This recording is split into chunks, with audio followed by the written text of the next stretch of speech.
안녕하세요. 이번 시간에는 현 상황에 제가 바이브 코딩을 안 하는 이유에 대해서 얘기해 보도록 하겠습니다. 일단 팀노바 응용 2단계 친구들이랑, 그러니까 최고 단계죠. 그 친구들이랑 이제 얘기를 해보면 사실상 바이브 코딩을 적극적으로 쓰는 친구들은 많지가 않아요.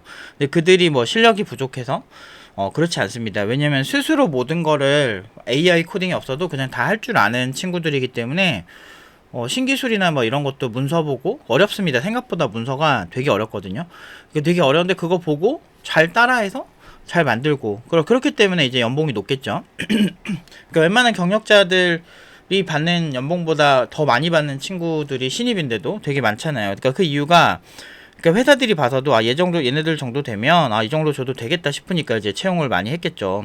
그러니까 어쨌든 그런 좋은 결과가 나올 정도의 친구들이기 때문에 숙련도가 되게 높음에도 불구하고 바이브 코딩 도구를 오히려 많이 안 쓰게 되는 경향이 있어요. 저 또한 마찬가지인데 아직까지는 좀 완성도의 문제가 있는 것 같아요. 더 이렇게 지금 그러니까 많은 어떤 분들은 그런 얘기를 해요. 현존하는 현재 LLM 모델로는 아직까지는 한계가 있는 것 같다라는 말씀을 해주시는 분들이 있는데, 저는 어디서 느꼈냐면 유지보수 단계에서 좀 많이 느꼈는데 유지보수하는 측면에서 좀 여러 가지 좀 문제들이 있었어요. 그걸 좀 이제 얘기를 해보면, 이게 일단은 바이브 코딩의 본질부터 좀 생각을 해보면, 바이브 코딩은 내가 내 기분대로 그냥 여기 좋은 바이브다 막 이런 느낌처럼 내 기분대로 그냥 막 이렇게 코딩을 하는 거야. 근데 문제는 이제 컴퓨터 체계 자체가 애초에 수학 그 자체예요. 그렇게 딱딱 떨어져요. 수학적으로 맞아서 다 떨어지는데, 그래서 요구사항이 되게 딱 추상적이면 안 되고 굉장히 이렇게 완전 감정적으로 보면 완전 T 성향처럼 이렇게 딱딱 이렇게 막 감정적으로 막 용어 막 부풀려가지고 얘기하는 그런 게 아니고 딱딱 떨어져야 돼, 뭔가 수학적으로. 그러니까 그런 요구사항을 하는 건데, 근데 바이브 코딩은 또 그것과는 별개의 문제잖아요.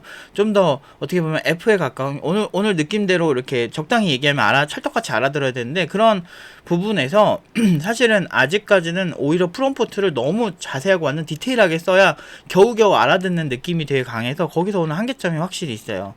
첫 번째 문제는 이제 비용적인 문제인데, 이제 LLM은 엄청 큰 자원의 투자가 필수예요. 그래서 이게 뭐 GPU 전쟁이라 그러잖아요. 막 미국에서 GPU를 되게 좋은 성능의 GPU는 막 수출을 못하게 하고, 엔비디아 막 제재하고 막 그렇게 얘기하고, 막 중국은 어떻게든 좋은 GPU를 이제 얻기 위해서 막 우회 경로를 통해서 막 GPU를 이제 계속 수급을 했다, 이런 얘기가 있을 정도로 사실 이 LLM은 돈이 엄청나게 많이 필요합니다. 그래서 지금 현존하는 이런 코딩 도구들은 빅테크에서 직접 만든 거를 제외하고는 대부분은 이제 자체적으로 이렇게 어떤 기술력으로 만들었다기보다는, 그러니까 그 예를 들면 챗GPT 같은 곳이나 막 구글 뭐 제미나이 막 이런 쪽에 AI API들을 활용을 해서, 그러니까 거기에서 돈을 이렇게 비용을 지불하고 이제 원하는 연산을 해결하는 이런 어떤 방식이에요. 그러니까 어떻게 보면은 빅테크 AI 호출 비용과 바이브 코딩 툴 업체가 또 이제 얻어야 되는 이득을 다 합치다 보니까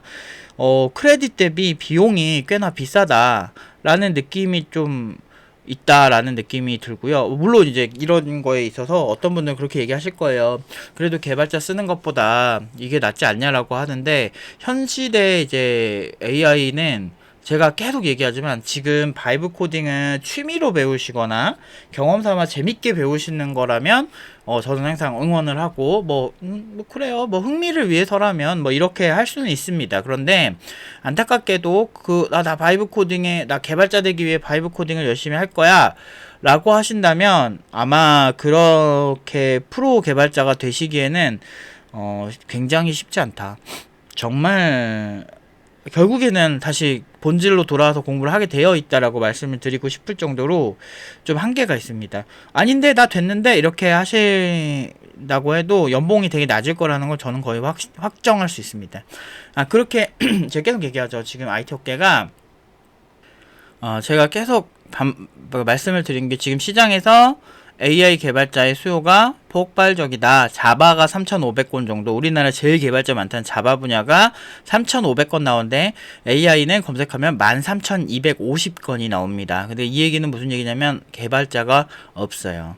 여기에 허수가 있어도 허수를 다 포함해도 자바 허수 다 포함한 것보다 훨씬 많습니다. 그래서 이게 뭐 허수가 있으니까 뭐 아니다라고 하는데, 제가 이거 끝에까지 하도 뭐 허수가 있다고 해가지고 끝에까지 계속 누르면서 확인해 보면 AI 개발자 채용 이거 계속 나와요. 데이터 분석 전문가도 사실상 AI 개발자랑 한 축에 있기 때문에, 제가 아는 분들 보면은 지금 빅테크에서 AI 쪽 하는 분들 보면 다 데이터 전문가들이에요. AI는 결국은 데이터거든. 어쨌든. 그래서 이게 계속 이렇게 허수가 있다, 뭐 이렇게 자꾸 이렇게 아니다라고 이렇게 하시고 싶은 분들 계셔도, 안타깝게도 현실은, 그렇게 내가 원하는, 그 소위 기본 코딩처럼 내 느낌대로 해결되지 않습니다. 그래서, 저렇게 많이 뽑는다는 건 무슨 얘기예요? 아, 새로운 개발자를 신입 개발자로 충원을 할 수 있을 정도로 아직까지는 AI가 뛰어나지 않기 때문에 AI 전문 개발자를 별도로 뽑아야 되는 거예요. 그 AI를 통해서 시켜서 해도 되고, 아니면 신입 개발자 저렴한 그런 친구들, 바이브 코딩 배운 친구들 데리고 와가지고 회사에 그냥 이렇게 데려다 놓으면 AI를 통해서 다 개발을 해야 될 거 아니야. 근데 그게 쉽지가 않습니다. 그래서 사실 비용 문제는 기업 입장에서 개발자를 고용하는 것보다 저렴하면 얼마든지 채용을 하겠지만, 지금은 좋은 도구 정도의 느낌이에요. 근데 그것도 제한적이라고 저는 보고 있어요. 이건 굉장히 개인적인 얘기입니다. 그리고 두 번째, 정확도의 문제. 바이브는 기분대로 적당히 얘기하면 찰떡같이 만들어주는 게 이제 핵심이라고 생각을 하는데, 코딩이라는 게 수학적으로 딱딱 떨어지는 구조라고 제가 말씀드렸죠. 근데 그런 코딩적 사고가 발달한 사람들이 프롬프트를 잘 짜는 경우가 많고, 그거는 코딩을 많이 해봐야만 알 수가 있는 거예요. 뭐 이것도 하다 보면 늘지 않을까요? 라고 말씀하신다면 그건 사실이에요. 그런데 그런 사고를 늘리는 게, 프롬프트를 막 여러 번 쓰는 것보다 더 중요한 거는 그냥 코딩을 해보시는 게 훨씬 더 정확하고, 유지보수할 때도 굉장히 문제가 발생할 수 있는 문제가 되게 많아요. 바이브 코딩의 제일 큰 문제는, 유지보수를 할 수 있을 만한 여력이 안 되는 사람들이 이거를 만졌을 때 그 다음에 혼돈의 카오스가 열릴 수 있다라는 거예요. 그래서 제 영상에도 댓글을 보면, 처음에는 바이브 코딩이 참 재밌어서 일반인 분들이 많이 하시다가, 근데 사실은 되게 어설픈 그런 정도까지밖에 못 만드시더라고요, 대부분은. 근데 아닌데 유튜브 보면은 너무너무 멋진 거를 막 한 번에 뚝딱 만들던데, 막 크롤링 봇도 만들고 뭐 이렇게 말씀하시는 분도 있을 수 있는데, 제가 봤습니다. 얼마나 대단한 걸 만드는지. 이렇게 보는데, 물론 아까 되게 프로토타이핑 수준의 작품들이에요, 대부분이. 뭐 그런 것도 봤어. 막 쿠팡 크롤링을 하는데 안 걸리고 할 수 있는 그런 툴을 만들어줘, 막 이렇게 해가지고, 그럼 어떤 도구를 추천합니다, 뭐 이런 식으로 하는 건데, 그거는 사실 진짜 이게 인공지능이 지금 제일 좋은 게 뭐냐면 프로토타이핑. 그러니까 시제품으로 나온 것보다 그냥 간단하게 만들어서 쓸 수 있는, 그리고 기존에 뭐 이렇게 짜놓은 코드들이 좀 있는 게 아닌, 아예 새롭게 뭔가를 가볍게 딱 만들기에 좋아요. 이걸 완전 연결성 있게 막 연결시켜서 끌고 가기에는, 그 방대한 프로젝트가 어떤 의미로 이 개발자가 짰는지를 분석하는 과정부터 여러 가지가 되게 많이 필요한데, 그런 부분에서 한계점이 있을 것이다 라고 저는 생각을 한다는 거죠. 그래서 사실은 한계점이 있고, 그리고 필요가 좀 없어지는 경우가 있어요. 그래서 초반에 그냥 아이디어 단계 완전 저는 이제 얘가 이 맥락을 파악하고 노가다 작업을 다 빨리 없애주기만 하면 참 좋다고 생각하지만, 유지보수 단계에서의 그런 노가다 작업을 줄여준다는 느낌을 많이 받지 못했고, 오히려 이 친구가 건드려서는 안 될 소스들을 건드려서 문제가 생기는 경우도 있었고, 그렇게 하지 못하게 이 부분은 건드려주지 말래? 건드리지 말아줄래? 라고 하는 얘기. 그리고 그 과정에서 소통이 길어지면 길어질수록 요청에 따라서 크레딧도 많이 소모되기 때문에, 정확도가 높으면 크레딧을 적게 쓸 거 아니에요. 근데 이제 개발사 입장에선 정확도가 오히려 떨어지는 게, 여러 번 요청을 하기 때문에 원하는 결과물이 나올 때까지 나오는 비용도 상당히 많이 발생하는 것 같기도 해요. 아직까지 개발자를 대체할 정도가 아닌데 비용이 오히려 더 2배로 드는 것 같다라는 느낌? 그래서 오히려 시장이 선택한 건 그 정말 비싼 개발자들을 숙련도 높은 개발자들을 도와주는 도구 정도로 생각을 하는데 사실은 이 AI 개발자가 바이브 코딩 개발자를 채용하는 게 아니고 회사에 AI 기술을 도입을 해서 활용을 할 수 있게끔 도와주는 개발자들을 뽑는 경우가 되게 많거든요. 아니면 AI 연구원을 뽑거나 하는데 지금은 회사에 AI 제품을 이렇게 넣어줄 수 있는 그런 개발자들 아니면 AI와 함께 가는 개발을 할 수 있는 개발자들을 채용하는 느낌인데 다 그런 개발자들은 다 클래식하게 공부를 되게 많이 해야 되고 원리를 알아야 됩니다. 그리고 이제 세 번째 문제는 유지보수 문제예요. 유지보수 문제인데 프로젝트가 어느 정도 완성이 되고 나면 그 프로젝트 안에서 복사 붙여넣기해서 개발하는 노가다 구간이 되게 많은데 이런 구간들은 애초에 AI를 쓰지 않더라도 그냥 복붙해도 돼요. 그리고 사실 여러 가지 이제 그 자주 쓰는 코드 같은 경우는 그냥 뭐 스니펫 같은 거에 올려놓고 그냥 쓰기도 하고 자기가 익숙해진 그게 손맛이 있습니다. 어느 정도 이렇게 만들어 놓으면 자동 완성되는 그런 것들을 잘 활용하면 사실 뭐 그렇게 AI를 꼭 쓰진 않게 되더라고요. 저 같은 경우는. 근데 복붙하는 게 AI한테 알아먹게 프롬프트 짜는 것보다 스트레스가 좀 덜하다 그래야 되나? 그런 느낌을 좀 받았어요. 그래서 그리고 일단은 좀 유지보수 단계 가면 잘 안 쓰게 되더라고요. 근데 이게 팀노바 응용 2단계 친구들도 이제 작품이 이제 1년 가까이 이제 만들다 보니까 그 제품에 대해서 이미 이제 어느 구간에 어떤 소스가 있는지 이렇게 대부분 빠삭해요. 학생들이. 그래서 그 말이 학생이지 사실 이 친구들은 연봉 5천 이상을 다 받는 친구들이기 때문에 거의 뭐 경력자만큼의 실력을 갖고 있음에도 그렇게 적극적으로 안 쓰더라고. 그래서 보통 어디서 활용하고 있어? 라고 물어보니까 애초에 신규로 만들어야 되는 UI적인 부분, 뭐 UI 예를 들면 이 부분 이렇게 해줬으면 좋겠고, 요렇게 디자인 예뻤으면 좋겠고, 뭐 안드로이드 같은 경우는 뭐 중력의 개념도 있고, 뭐 물론 iOS도 그런 개념이 있는데 이런 스마트폰 UI 같은 거 만들 때나 뭐 그냥 신규 프로젝트 예쁘게 뭔가 만들 때 좋은 느낌? 그런데 사실 팀노바 홈페이지도 그 제가 이제 디자인을 못 하다 보니까 그 HTML 그 템플릿 파는 데가 있거든요. 막 테마 포레스트라고 막 그런 데 가면 막 되게 많아요. 디자인 예쁜 거 되게 많이 있고. 근데 그게 그렇게 비싸지도 않아요. 막 14불? 막 20불? 막 이렇게밖에 안 하거든요. 근데 그 정도 그런 홈페이지 껍데기만 있으면 뭐 만드는데 바이브 코딩 크레딧을 요청해서 그러니까 우리 회사에서 딱 원하는 게 되게 명확하게 있는 게 아니고 그냥 이렇게 적당히 바이브 코딩 자체가 회사에서 원하는 제품을 만들기에는 아직까지는 좀 저는 좀 의심도 되게 많고 퀄리티도 좀 아쉽고 뭐 AI가 뭐 더 가끔 보면 LLM 모델에 대한 이해도가 이렇게 많이 높지 않은 분들이 이미 코드는 정말 개발자보다 더 뭐 AI가 잘 짠다 이러시는데 사실 AI는 모인 데이터들의 평균치 정도가 아웃풋으로 나온다고 보시면 되거든요. 그러니까 사람들이 보편적으로 코드를 어떻게 짜는지를 깃허브나 이런 데서 학습을 하는 거예요. 그래서 거기서 나올 수 있는 보편적인 결과들이 나오는 거기 때문에 이게 AI가 짠 코드라고 보기보다는 그냥 사람들이 이제 평균적으로 깃허브에 올리는 코드의 그 품질에 따라서 제품이 나오겠죠. 뭐 거기에서 가중치를 뭐 아무래도 뭐 구글 개발자나 빅테크 쪽 개발자들의 소스들의 가중치를 더 높일 수는 있어서 뭐 더 좋은 코드가 나올 수는 있겠지만 결국엔 사람들이 짜는 보편적인 공개된 코드들의 수준에서 나올 확률이 높다는 거죠. 애초에 그냥 LLM을 공부해보면 그럴 수밖에 없어요. 딥러닝도 공부를 해보시면 그냥 애초에 모인 데이터들에서 뭔가를 뽑아내는 거기 때문에 가끔 보면은 막 인문학 강의 막 되게 문과적 소양이 있는 그런 교수님들이나 그런 사람들이 AI가 이젠 막 어떤 뭐 인간의 뭐 요구사항을 진짜 이해한 것처럼 막 얘기하면 이게 기술을 다루는 입장에서는 뭔 소리지? 그러니까 그렇게 많이 보이죠.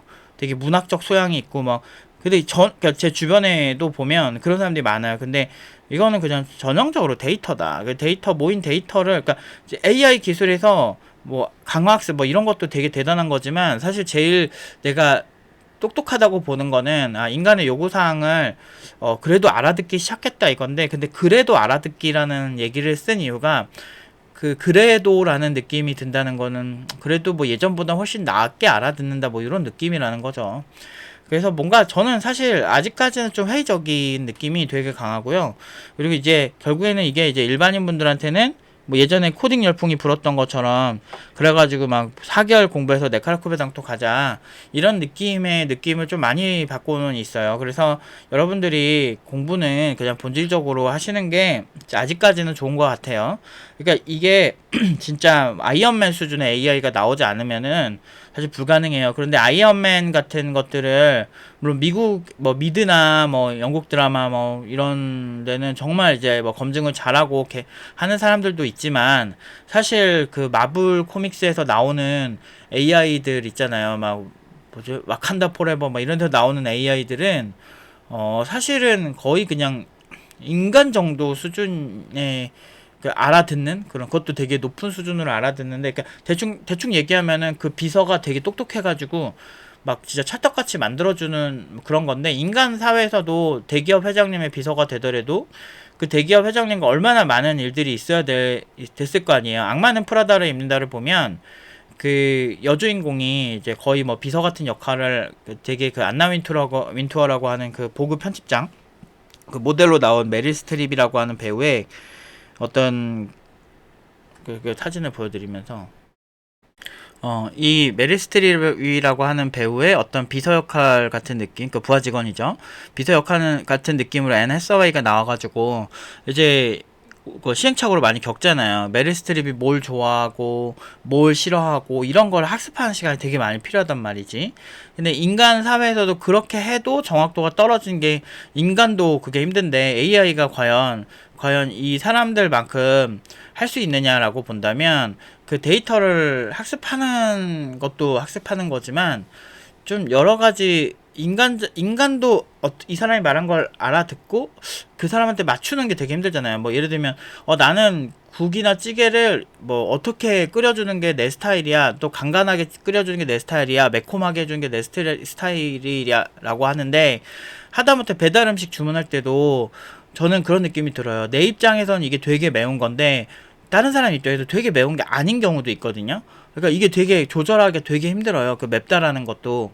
그러니까 이런 것들이 굉장히 주관적이고 개인적인데 아직까지는 그 프로젝트 내부에서 깊게 파고들어서 이거를 할 수 있다라는 느낌을 많이 못 받아서 굳이 적극적으로 활용을 하고 있지는 않고요. 그래서 제 생각은 그냥 공부를 하시는 학생들이라면 그냥 공부는 좀 클래식하게 하시는 걸 많이 추천을 드리고요.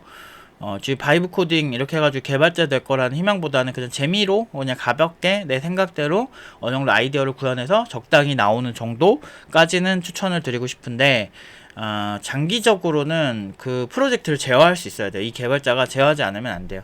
이게 제가 계속 얘기하지만 시장은 거짓말을 하지 않습니다. 전 항상 예전부터 여러분들 편이었죠. 제가 예전에도 그랬잖아요. 예전에도 진짜 욕 많이 먹은 것 중 하나지만 진짜 바이브 코딩에 너무 기대지 마라. 바이브 코딩이 너무 기대지 말고 바이브 코딩이 아니고 그 코딩 테스트 이런 거 그 공부에 너무 목매지 마라. 제가 계속 옛날부터 그랬잖아요. 그렇게 얘기할 때 저 욕 많이 먹었는데 문제는 그리고 나서 이제 네이버 제외하고 나머지 그 빅테크 우리나라 빅테크들은 개발자 이제 채용 안 하겠다고 네칼코베당토에서 이제 신입 개발자 채용 안 한다고 막 이렇게 얘기 나왔잖아요. 그러면은 그래서 내가 그것보다는 그냥 본질에 집중해라. 그냥 개발을 열심히 하는 게 중요하다. 제가 계속 얘기를 했었죠. 그러니까 이러니까 사실 안타까운 거예요. 그러니까 미리 알려주는데도 막 고집 부리고 막 싸우고 이런 사람이 많아요. 물론 이제 많은 분들이 뭐 다양한 얘기를 했겠지. 근데 저는 결과로 얘기를 하는 사람이라서 그 사람들이 좋아하는 얘기를 하지 않아요. 그러니까 되게 싸가지 없다는 소리를 많이 들고 많이 듣진 않지만 좀 종종 듣고 되게 사람이 되게 냉정해 보일 수 있는데 아니에요. 저는 이제 여러분들 편이고 여러분들 편에서 오히려 더 정확하게 얘기를 해줘서 결과를 좋게 만드는 게 여러분들한테 좋다고 생각하는 겁니다. 아무튼 아시겠죠? 오늘 여기까지 하도록 하겠습니다.